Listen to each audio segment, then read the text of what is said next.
व्यासं वसिष्ठनप्तारं सिद्धेः पौत्रमकल्मषं पराशरात्मजं वन्दे सुखदातं तपोनिधिं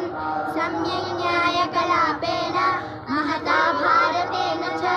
उपबृंहितवेदाय नमो व्यासाय विष्णवे सारथ्यमर्जुनस्याजौ कुर्वन् गीतामृतं ददौ लोकत्रयोपकाराय तस्मै कृष्णात्मने नमः प्रपन्नपारिजाताय वेत्रतोत्रैकपाणये ज्ञानमुद्राय कृष्णाय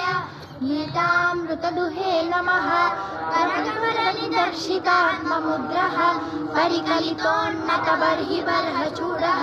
इतरकरगृहीतवेत्रतोत्रः मम हृदि सन्निधिमातनोतु सौरिः अग्रे कृत्वा कमपि चरणं नैकेन तिष्ठन् पश्चात् पार्थं प्रणयसदृशा चष्टुषा वीक्षमाणः सव्येतोत्रं करसरसिजे चक्षुषे ఒకటే స్పీడ్ మతునస్సూతవేషः కృష్ణం కమలపత్రాక్షం పుణ్యశ్రవణకీర్తనం వాసుదేవం జగద్యోనిం నౌమి నారాయణం హరిం కృష్ణాయ యాదవేంద్రాయ జ్ఞానముద్రాయ యోగినే నాథాయ రుక్మిణీసాయ నమో వేదాంతవేదినే శ్రీకృష్ణ పరబ్రహ్మణే నమః.